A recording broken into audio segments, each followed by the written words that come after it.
وأهل بيته الطيبين الطاهرين. We reiterated in the past that علم الأصول, the legal theory, is concerned with the studying of the common elements, not the specific elements. Even when it comes to the linguistic elements, with the general elements, we have general elements and linguistic elements. We did study the general one. Now we are doing the linguistic elements. Even within the linguistic elements, we have two types of elements, specific and common. What is the difference between the specific and the common? The specific element is an element that is used in only one procedure, and then you dispose it. While the common element is an element that is used in every procedure. Every procedure, you have to use this. Every procedure of the derivation of the law, this common element is used. Okay? And we gave example last week of these linguistic elements. We gave the example. What were the examples that we gave? We gave 3 examples of these common elements. 3 examples. One of them is, what did we call the first one? Is the imperative form. Imperative form. صيغة الأمر. صيغة الأمر. Imperative form. When I say to someone, eat. Eat. What does eat mean here? Does it mean, well, you may eat, you may not eat? Or it means you have to eat? It's what? What do you understand? What is the spontaneous occurrence? Huh? You have to. So the spontaneous occurrence, it says this is a what? A what? An obligation. Okay. You don't have a choice. It's an obligation. Now, why do we say this is an obligation? Does every word, when I say eat, it means you have to in reality? No. No. Then why I say it's an obligation? There's no qarina. Because of what? I just said it. The spontaneous occurrence. Exactly. Tabadur. Tabadur, the spontaneous occurrence. When I say to someone, come inside. Come inside. At face value, it means what? It's an order. It's an obligation. But in reality, sometimes I'm trying to tell him, you may come inside. If you like, you come inside. If you like, you eat. If you like, you drink. I leave him with a choice. So it's not always an obligation. At face value, it's an obligation. What we understand from it, from first impression, spontaneous occurrence, tabadur, is an obligation. But then it could be what? What is the other one? Prohibition. No. What verses? Recommended. Exactly. Recommendation.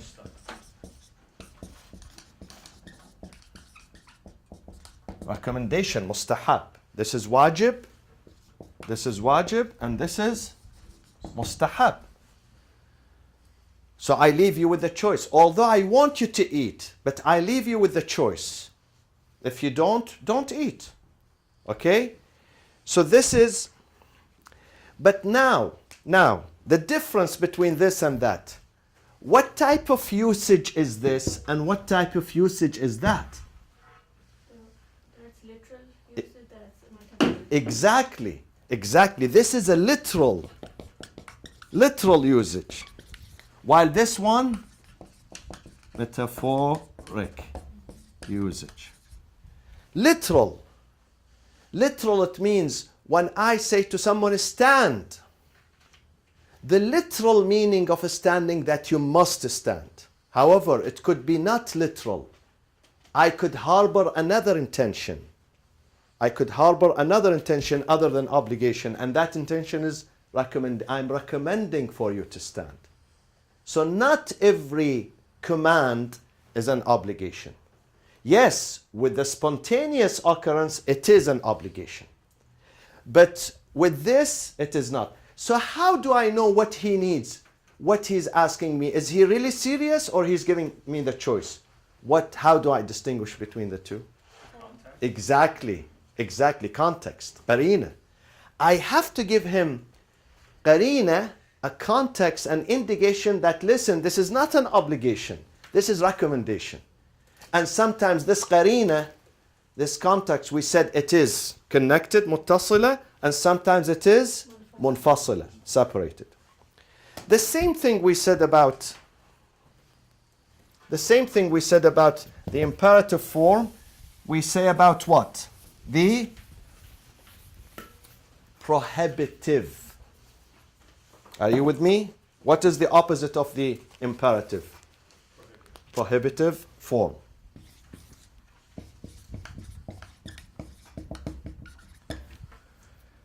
Prohibitive form, which is sighatul what?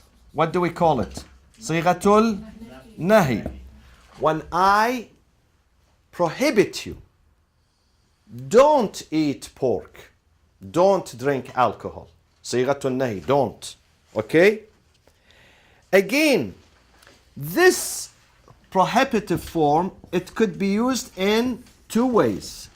One of them is very strong, and it is a literal usage. What do we call it? Haram and prohibition. Prohibition. Okay? Haram. Hurma, which is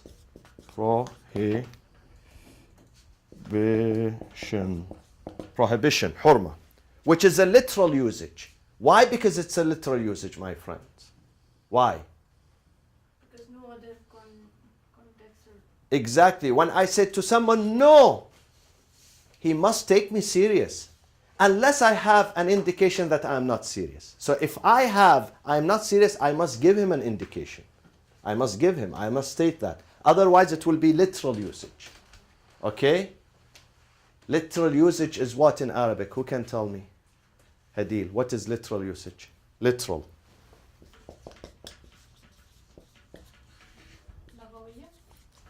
الاستعمال الحقيقي. الاستعمال الحقيقي. الاستعمال الحقيقي. It's the real usage. So when I say don't, see this don't, it's a real in a prohibition. Unless I mean the other one, which is what? Majazi. استعمال مجازي, which is what? Makruh. And what do we call it in English? Undesired, or they say it reprehensibility.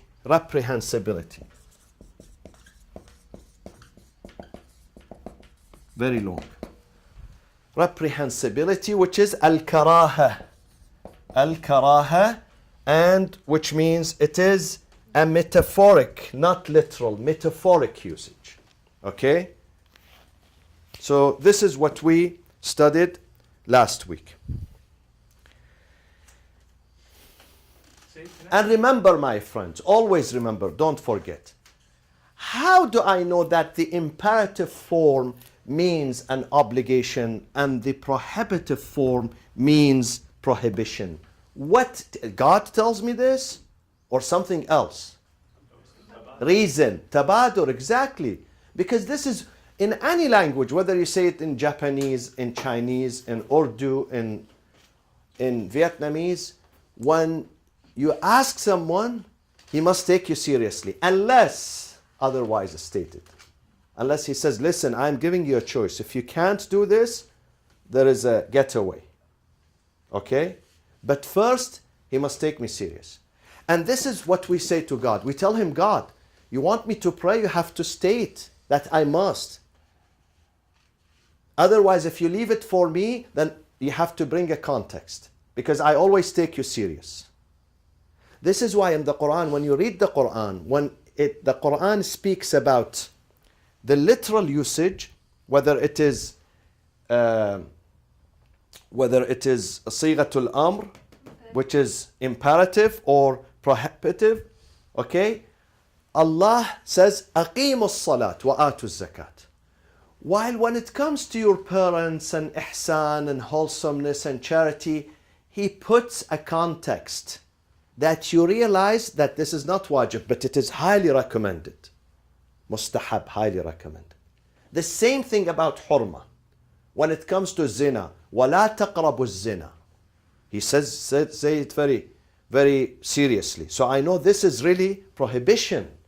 While some other things, he brings some contexts and indications that it is highly desirable for you not to do, but if you do it, then there is no punishment. And I give the example of that last week. What was the example? Divorce. Don't divorce. Right? Yeah, that's in the hadith. In the hadith, إن أبغض الحلال عند الله الطلاق. The most reprehensible act in the eyes of God is divorce.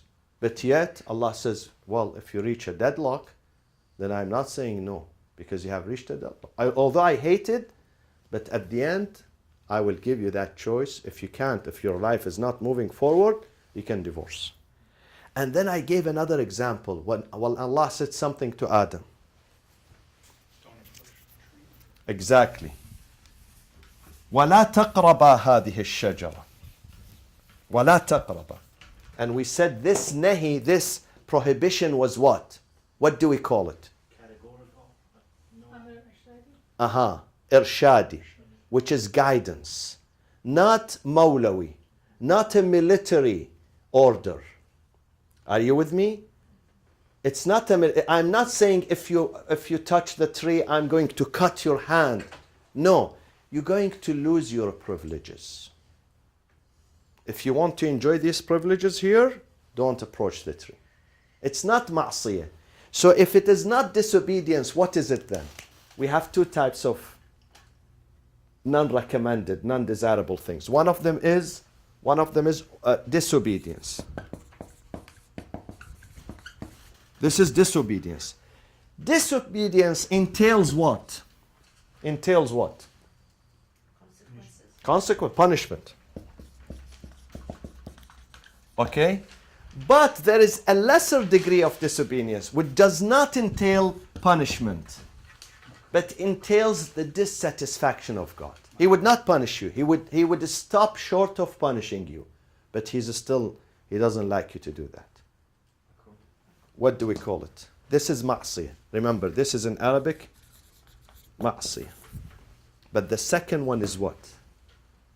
What do we call it? Who knows? Which is irshadi, not amr mawlawi. It's not a military command. This is a military command. Don't. Because if you do, there is penalty. But sometimes the cop, they stop you, pull you over.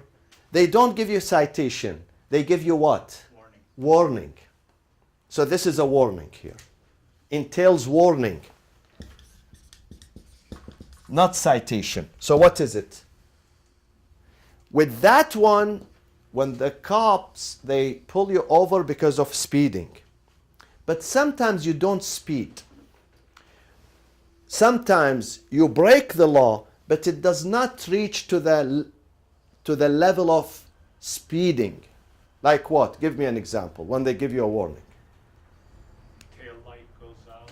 And sometimes while you are driving, you go left and right. You don't, you not zigzag. No, that one is a crime. But you go exactly, swerve left and right. They pull you over to see whether you are under the influence. Why are you driving this? One time it happened with me. I was coming 8 hours and I was sleepy. And I told him, listen, I'm 8 hours on the road. Okay? So he did not cite me for that. What is the second one? Huh? No. There is a special term for it. in fiqh. In criminology, there is a special term for it, and they call it tarkul awla. Tarkul awla, it means you should have, it was better for you not to commit that.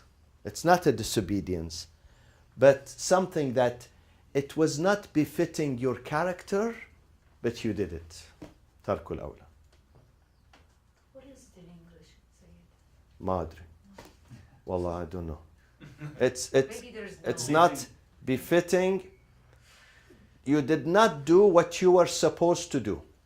This is the translation of it. You did not do what you were supposed to do. Tarkul awla. And that entails warning, not punishment. Okay? Now, let's go to the third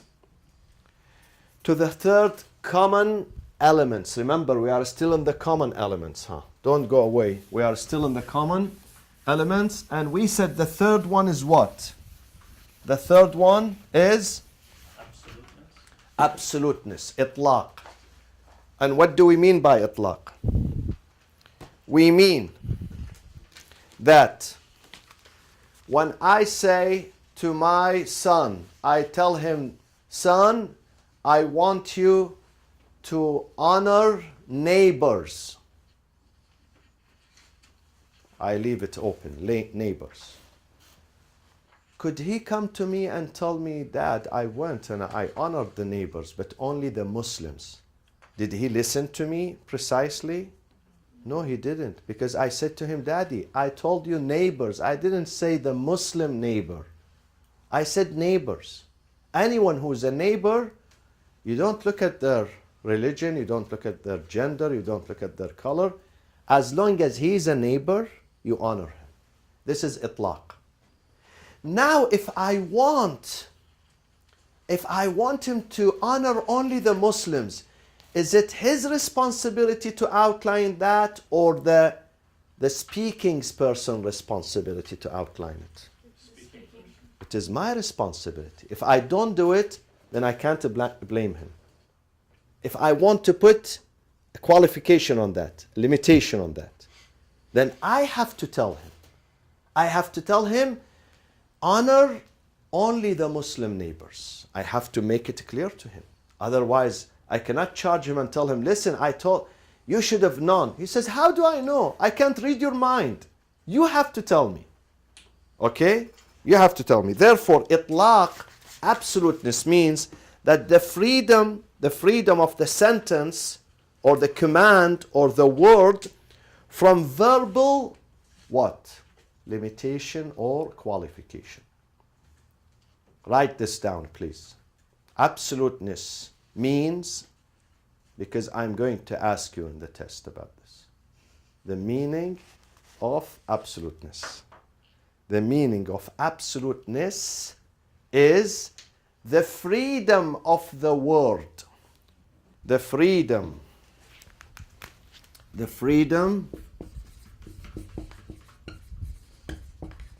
of the word from what?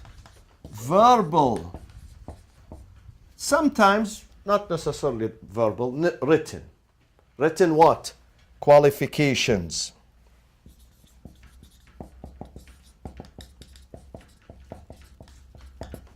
Or limitations. So when I say it in an absolute term, then he will get it in an absolute term. I cannot charge him and tell him, listen, you should read my mind. He tells me, I can't read your mind. Sorry. It has to be verbal. You said to me, the neighbor. If you want to put some limitation, you have to specify. You have to specify. And what do we call this? For those of you who are very smart, and I know all of you are smart, what do we call the limitation that I put? If I want my son to understand me very well, I tell him, Honor only the Muslim neighbor. Restriction. What do we say? What do we call this restriction? Qarina. Qarinatul what? Qarinatul, you have to say. You have to finish the sentence. It is qarina. It is right. You are right. Qarinatul al-hikmah. Al-hikmah. Wisdom entails. Wisdom entails that I have. Those who are wise, they specify. Those who are unwise, they don't know how to specify. If you want your job to be done perfectly, then you have to specify. Qarinatul hikmah, which means the rational what? Consort. Rational consort. People who are wise, they explain thoroughly what they want. They explain thoroughly. They don't leave room for doubt. And thus you find two people in this life. Some people, if you ask them, where can I find, let's say, a sandwich shop here? They give you a description which makes you even more confused. But if you ask someone else, even if you close your eyes and you go, you can find the place. This is qarinatul hikmah. This is the difference between people who use their brain to the fullest capacity and some people who use 5% of their rational capacity. And you can see this even in this daily life. We say God teaches us this. The Quran tells you exactly. He does not leave you in limbo. He does not leave you in disarray. فيه تبيان لكل شيء. When God wants something, He would not confuse His people. He would not. Yes, sometimes He leaves the details for another reason because He wants the Prophet to detail that. So He's not leaving it out because He's missing, He's forgetting, or He tries to confuse you. No, because He knows the Prophet, his job is to put this in details. This is qarinatul hikmah. Okay? Now, we come. So the freedom of the word from verbal qualification is the indication of what, my friends? It's an indication. This sentence. Read this sentence. It's the indication for what? Absoluteness or comprehensibility. Comprehensible.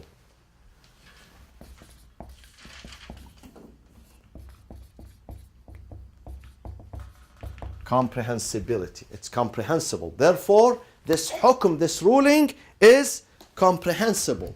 Because God left it absolute. He did not specify. And we gave the example of that last week. Who is the smartest one among you? To remind me of the examples we gave last week. Huh? No. Children of Adam. Exactly. وَلَقَدْ كَرَّمْنَا بَنِي آدَمَ. Indeed, we have honored Bani Adam. He did not say the Arabs among Bani Adam, neither the white, nor the American, nor the European only, nor those who are very tall or those who are very short, nor those who have money or those who don't. وَلَقَدْ كَرَّمْنَا بَنِي آدَمَ. So the freedom, this sentence is free from what? From qualification or limitation. Then it means what? It means it is comprehensible. It encompasses all the human beings. No one can say, no, listen, God says, only those who pray are honored. Those who don't pray are not honored. No. It's comprehensible. وَلَقَدْ كَرَّمْنَا بَنِي آدَمَ. Huh? إيه هاي الإطلاق.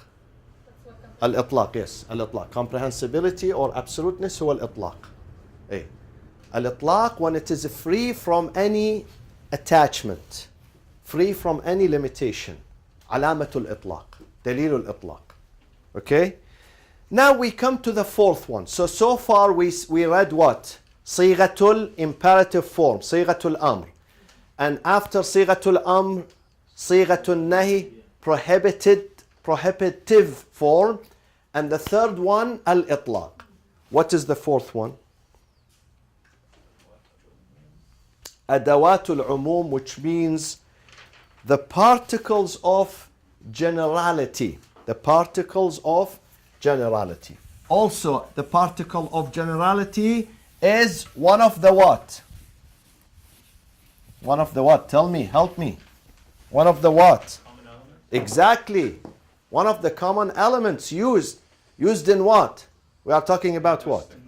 About? Linguistic. Yeah, but used in what? Usul. Used in cooking or in what? Used in what? Usul. Huh? Usul. Used in ilm al-usul for what purpose? Derive the Derivation of the Islamic law. We use it. We use it in the ayat. It applies to the verses of the Quran. It applies to the hadith of the Prophet to derive the law. So these are common elements. These are your tools. You need to use them tomorrow. Tomorrow when you become faqih, inshallah, why not? Yeah, then you have to use these. You have to use them. This is why we are studying them. So, Adawatul Umum is the next one, number 4, which are the particles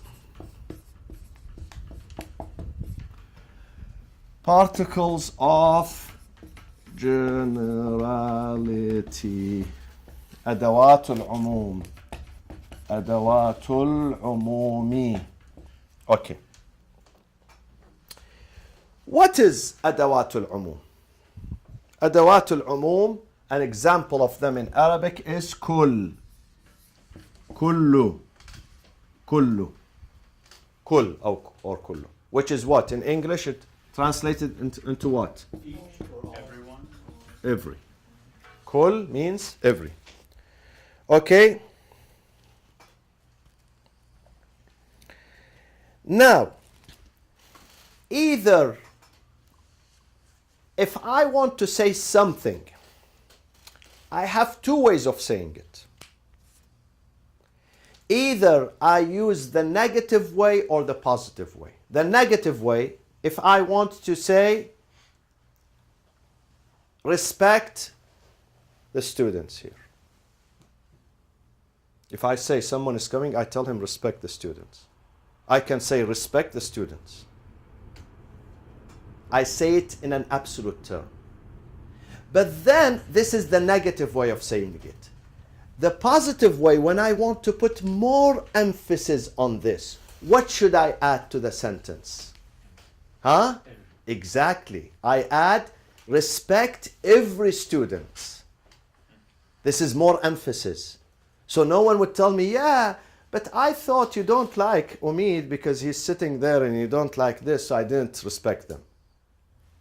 So I put more emphasis, I tell him every student. So when I say every, there is no room for what? Exclusion.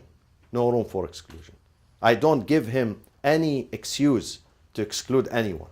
Every. I use every here. Respect every student. But in the first one, he may say, but you did not emphasize. You know, you didn't emphasize. You didn't tell me. Here, I leave no room. When I say kull, every student. Okay? Now, with kull, what else do we have?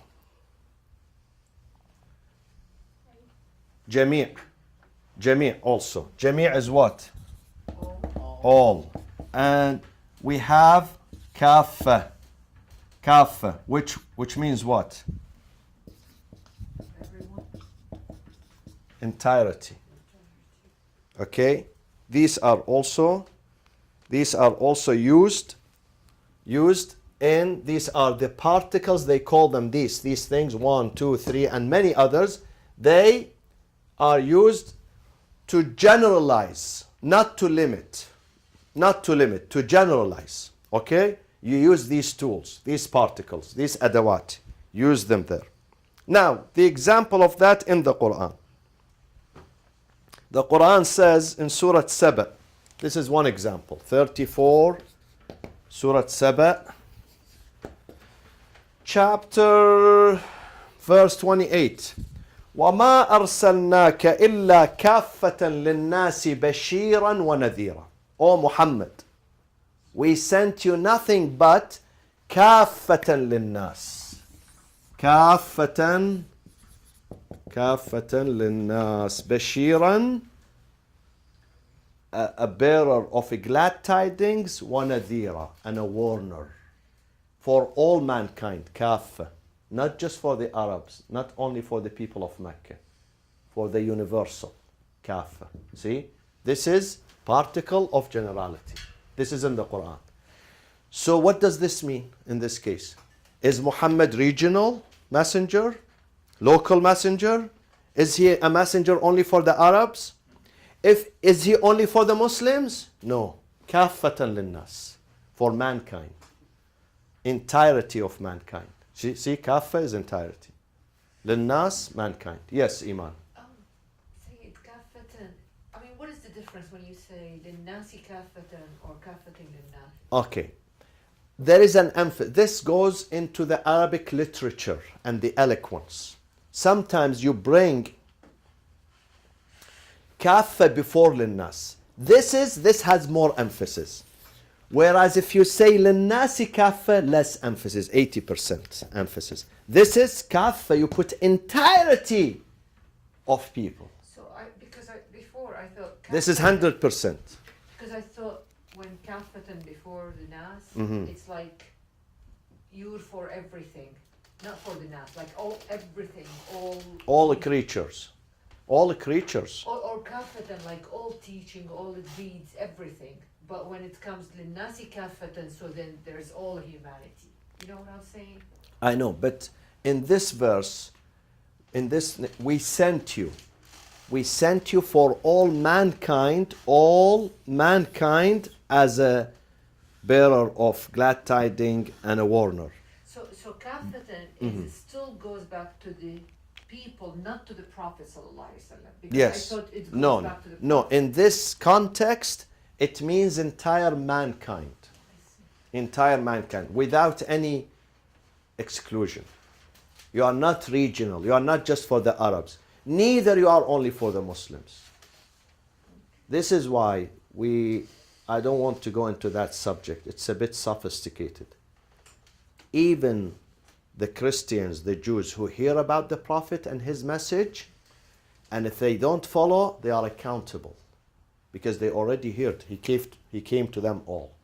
He's not addressing only the Muslims. They can't say, well, he's talking to the Muslims. I have nothing to do with that. No. If they get the message, they get it. They can't say to God, well, but he didn't come to me. No, you heard about him. You got the message. And he was not only for the Muslims. He was for mankind. Another one. يا أيها الذين آمنوا ادخلوا في السلم كافة. Embrace peace, all of you.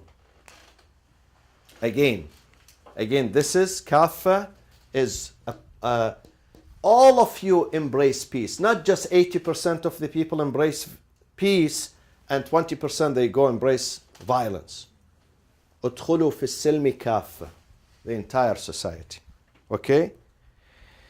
But how does this contradict with when, like for jihad, for example, Yeah.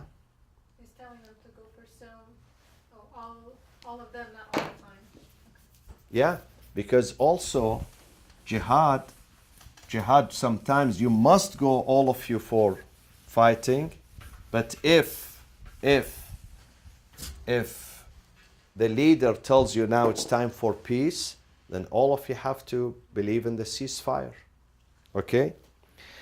Now, if you remember 2 lessons ago, I said again one of the particles of generality, I put it on the board. Who has sharp memory? Is that? No, Is it? no. It's very brief. Huh? Exactly. Alif Lam. Alif Lam. Alif Lam. We said this Alif Lam. See? Nas, people. But when we put Al-Nas, Alif Lam, then it means what? Peace. The people. Not just people. The people. again, it means when you just say nas, it means you are referring to a group of people, not all.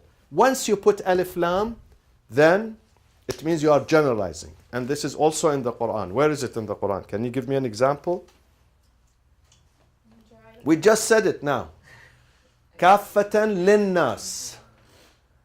For all mankind. And also, قال إني جاعلك وإذ ابتلى إبراهيم ربه بكلمات فأتمهن. When Ibrahim passed these tests, he finished mission accomplished. God said, now I am appointing you as a leader for mankind. للناس إماما. للناس إماما. Not just nas. للناس. Alif lam. Surah An-Nas. Huh? Surah An-Nas. Exactly. Surah An-Nas. An-Nas. Ahsant. For all people. Okay? Now, and give me some example. Some example. If I want to say the entire people of Mecca, how should I say that? What should I say that? How should I put it? The entire people of Mecca. No, I don't need to say kaffa. No, I'm using the alif in the context of alif lam. Alif lam. Al-Makkiyun. Versus what? Versus few people of Mecca. What shall I say? Makkiyun. Makkiyun, it does not necessarily mean all people of Mecca. But when I say Al-Makkiyun, all the Meccans. Al-Madaniyun, all. Al-Madaniyun. Al-Misriyun, people of Egypt. Al-Misriyun, it means what? All of them. All of them. So when I say Al-Misriyuna Kurama, let's say, generous. If I put alif lam, it means I'm generalizing. The entire people of Egypt are generous. Whereas if I say Misriyun Kurama, some Egyptians are. Some, not necessarily all. Okay? So this is alif lam. However, again, another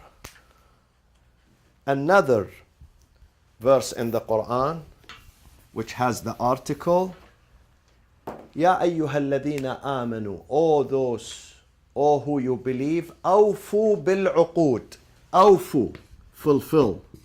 Wafa comes from wafa, fulfillment. Fulfillment. Bil uqud. Bil uqud. See alif lam. Not bi'uqud. Bil uqud. It has alif lam. The. It has the. The contracts. What does it mean? What does it mean? The contracts. All contracts, whether it is financial, whether it is marital, because marital also, the marriage is a contract. Not just selling the house is a contract. Marriage is also, a loan is taking a loan from the bank. It's a contract, so you have to fulfill it. Someone asked me the other day, I was in another state. He said, I have a couple of credit cards. Can I just buy and buy and buy and then don't pay? I said, no. He said, why? What's wrong with that? I said, awfu bil uqud. When you filled the application, you put your name, your signature, that they give you credit card, okay, up to $10,000, and then you have to pay the bill. This is a contract. You signed it. You signed the contract, so you can't break this covenant and this contract. Awfu, the Quran says, fulfill, whether you make it. Quran did not say, awfu bil uqud, if they are Muslims. If they are not Muslims, No. Alif lam, it means all contracts. When you sign a contract, respect the contract. Irrespective of who is on the other side. Irrespective. Okay? However, some scholars, some, not all, they say that L or this article is not necessarily meaning all, the entirety. Sometimes you can use L, but you may exclude some. And we have example of that. We don't want to go into this. This is just for you to know. Then we come to the last one of the common elements, my friends. What is the last one of the common elements? what is the last one of the common elements? Is adatul shart, the conditional particle. Adatul shart, the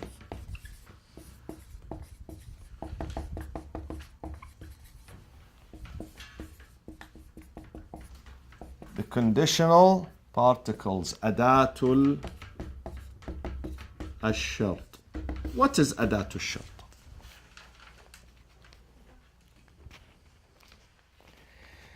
Adatul shart, when you use in Arabic, use ida, which means one. This is one of them, of course. We have many other. This, when you make the ruling conditional, not open, based on condition. If that condition takes place, then you must do this, or you must not do that. Such as what? We have many examples in Islam, in halal and haram, that is based on conditions. For instance, the hadith says, or even the Quran, أقم الصلاة لدلوك الشمس.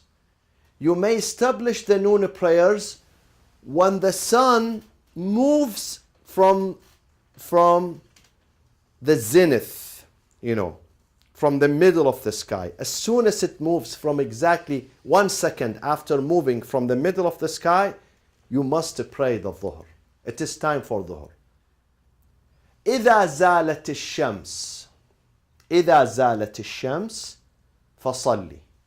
When the zawal, remember we spoke about the zawal a few weeks ago? Al-zawal, okay? Al-zawal is the time of what?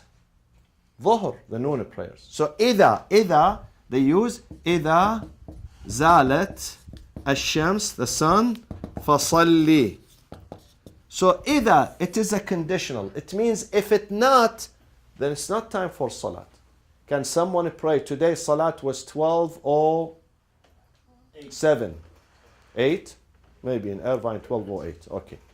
Can you pray 12:06? No. Because the zawal does not. And the hadith says إذا.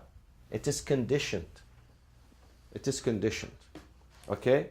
Or إذا غابت الشمس فلا تصم. إذا. One. إذا غابت. When the sun sits, then you have no right to continue fasting. You have to break your fast. إذا غابت الشمس فلا تصم. Do not fast when the sun sits. It means you have to terminate, you have to break your fast. It's time for iftar. إذا, when the sun sets. Now, can you break your fast before sunset? No, you can't. Huh? Before sunset you can't. If there's a reason. If there is a reason, well, if there is a reason, of course. If there is a reason, sickness, traveling, but in normal circumstances, no. Unless the sun sits. So it is conditional, my friends. Okay? Now, in the conditional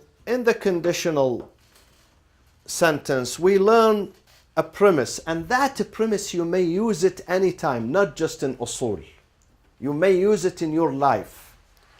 And that premise states, المقيد ينتفي إذا انتفى قيده. Let me write this one down. It's better to write it down. المقيد, okay? What does المقيد mean? المقيد, that which is made conditional, restricted by condition. Meaning you cannot do it before this thing happens. This is called muqayyad. Restricted by condition. It would be that which is made conditional on something else terminates with the termination of the condition. It terminates. Because it is based on this condition. As long as the condition exists, you may do. But suppose the condition does not exist. Would you also do it? You don't do. An example of that. إذا أحرمت, the hadith says, not the verbatim, the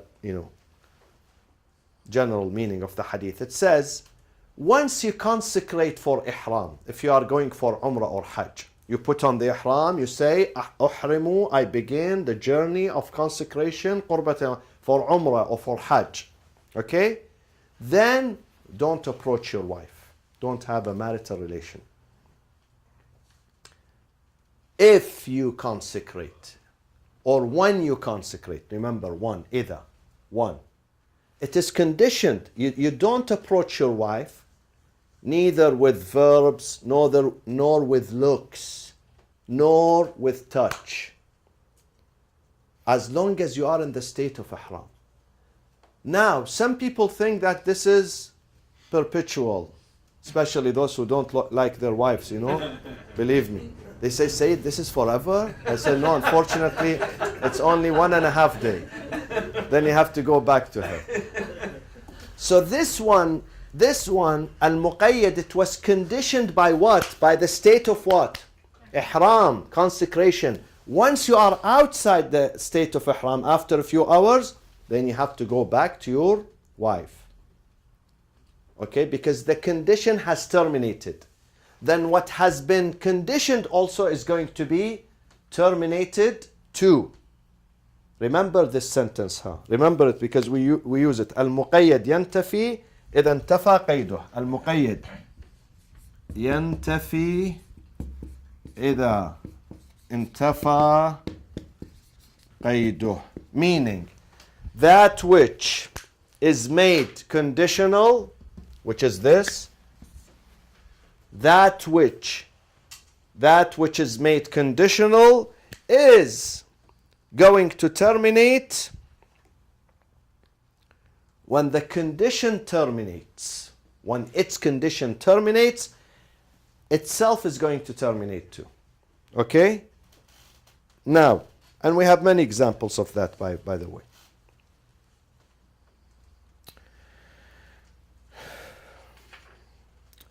Therefore, sometimes they put it also in another way. They say the absence, the removal of the ruling, some ruling, the removal of it in the absence of the relevant condition. In the absence of relevant. Sometimes we have a specific condition that entails a specific ruling. When these conditions are removed, then that ruling is also removed. Okay? And this is like the state of ihram. You don't use atr or a fragrance as long as you are in the state of ihram.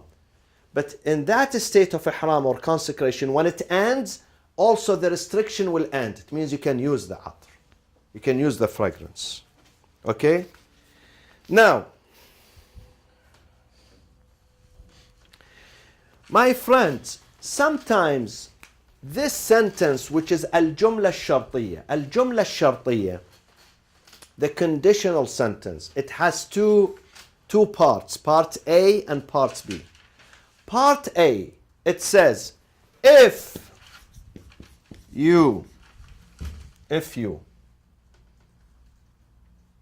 bring me, if you, let's say, if you feed me, this is the first part, I will love you. This is the second part.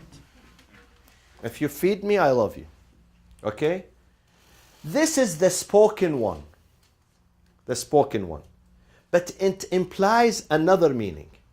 This is the positive of it. The positive is a spoken. If you feed me, I love you. So my love is based on what? On feeding me. What does it imply? It implies if you don't feed me, would I still love you? No, I don't love you. And we have like this sentence in the Quran a lot. An example of that. يا أيها الذين آمنوا إذا جاءكم فاسق بنبأ فتبينوا. O people who believe, if someone with bad character, unreliable, dishonest, liar, brings you with a piece of news, then investigate before you believe him. So that's the spoken. What does it imply? The implied notion of it is what? They're not trustworthy. If he is trustworthy, then you have to what? You have to accept it. If he's not trustworthy, you don't accept it. Implies if he's trustworthy, do you still have to investigate? No. In that case, you don't investigate. And this is what we used in the beginning. Remember? One of the most important common tools, my friends, and common elements in ilm al-usul is what? Exactly. We use it in every process of derivation. حجية خبر الثقة. When something trustworthy comes to me with a hadith, I have to take it because he's trustworthy. What happens if I don't take it from him? I can't accept any hadith. Do you see the Prophet yourself? Did you meet with him? Did I meet with him? Did someone who was before me 100 years ago, 200 years, 500 years? Did they meet him? They didn't see him. They took that through chain of narrators. Someone heard the Prophet, he passed it to his son, to his friend. That one passed it to the third, to the fourth, to the 10th, to the 20th, to the 50th, until we get it. So if we doubt people, then we cannot. Unless some of them are non-thiqah, then we drop the hadith. But if they are all trustworthy, then we have to accept it. Otherwise, if we don't accept it, we end up one day with no hadith. No hadith that you can trust. And then your life will be in limbo. You can't do your business. So this is one example. The second example is what? So we have mantuq. This is mantuq, my friends. Mantuq is what? Is the spoken. Is the affirmative. Mantuq means affirmative. Write it down. Affirmative what? Indication. And then we have mafhum. Mafhum, which is what? Implied meaning. Implied meaning. Meaning what I understand from this. It's not spoken, but what I understand. Meaning if you don't feed me, I'm not going to love you. That's the implied meaning. Are you with me? Another one. Another one, and we go to the last one. In the Quran, this is very controversial in the West, especially with women. Especially with women who are working.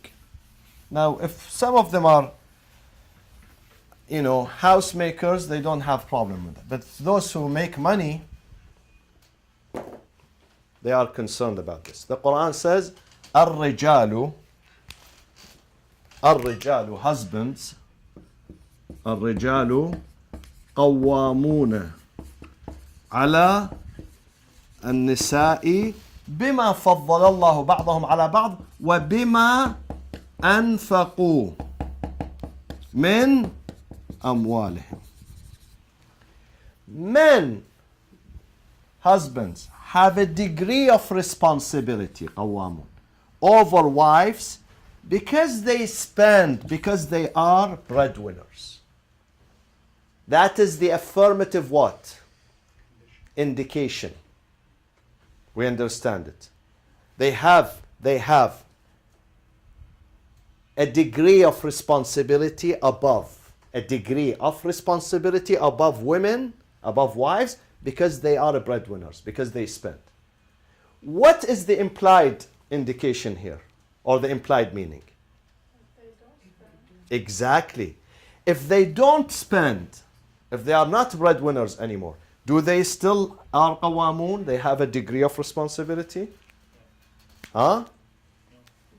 This is subject for a wide debate among scholars from 1,000 years until now, and until the day of judgment. They say this is what the Quran says. The Quran is putting condition, وَبِمَا أَنفَقُوا, because they are the breadwinners. So they have a degree above. But if they are not breadwinners, what privilege they have? They are not breadwinners. Or the wives are the breadwinners, actually. So they don't have that status. Okay? So this is another example. Let's go to the last one. We have Adatul Ghaya. This one was Adatul Shart, but there is something, another one is Adatul Ghaya, which is the particle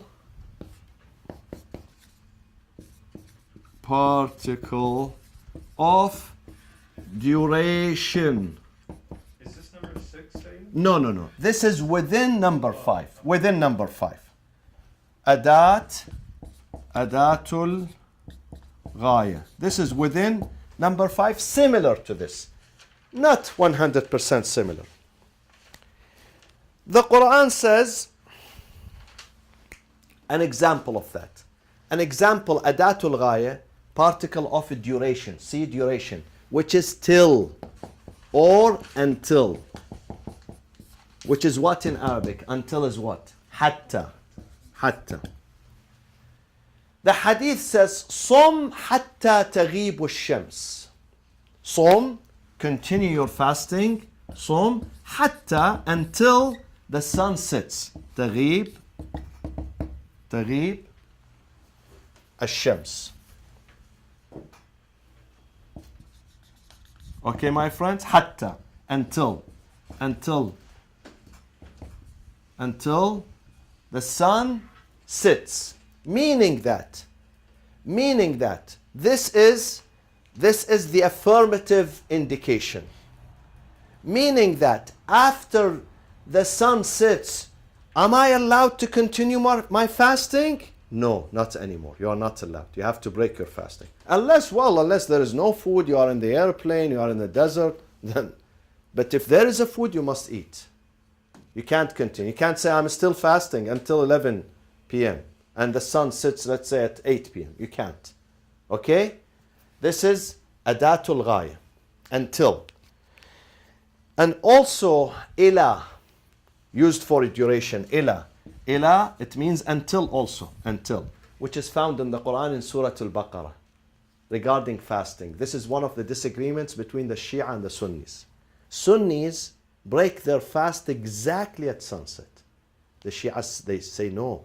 Because the Quran says, ثُمَّ continue, then continue the fasting. ثُمَّ أَتِمُّ continue the fasting. الصِّيَامَ إِلَى until what? Until what, my friends? Al-layl. Al-layl is the darkness. Exactly at the sunset, it's not dark. You can't say it's dark. Because the Quran has the term maghrib or ghurub many places, but he never uses that. When it comes to fasting, he says al-layl, not ghurub. And there is difference between sunset and layl. There is about 10 to 15 minutes difference. You should really feel the darkness. And this is Adatul Ghaya. This is a particle of duration. We use it in every process we're going to use this. We're going to use this particle of duration. Okay. Now, so this one, Som hatta taghib al-shams, it is the affirmative, mantuq, affirmative indication. The implied meaning of it is what, my friends? Can you help me with that? You keep fasting until... You don't fast and after sunset. You don't fast. Because I said to you, you fast until sunset. So in another word, you don't fast until what? Until after sunset. Now, if I say, they say that the adjective does not have an implied meaning. This is too complicated. لا مفهوم للوصف. An adjective does not carry an implied meaning. It only has what? Affirmative indication. What do I mean by that? I'll give you an example. I say to my son, or to anyone, I say, احترم الأب الكبير. Respect the elderly father. Respect. This is the affirmative indication. Respect the old father, elderly father. Can we say then the implied meaning of it, it means if he's not elderly, don't respect him? Can we say this? The scholars, they say no. Here, it doesn't have an implied meaning. Why? Because I'm trying to tell this guy that not just because he's elderly, respect him. An elderly is an extra reason for respect. Is an extra reason for respect. So you may respect all fathers, even if he's young. Even if he's young, you must respect him. But because he's an elderly, there is an extra reason to respect him. So it has no what? Help me. No implied meaning. No mafhum. Because it's an adjective. I am saying an elderly. And the adjective does not have implied meaning. Why? Because sometimes we need to encourage more. This is the reason we use the adjective, to encourage them more. Otherwise, I can tell him respect the father. But I need to encourage him more. I say the elderly father. He's not just a father. He's an elderly father. So respect him. So it does not have any implied meaning.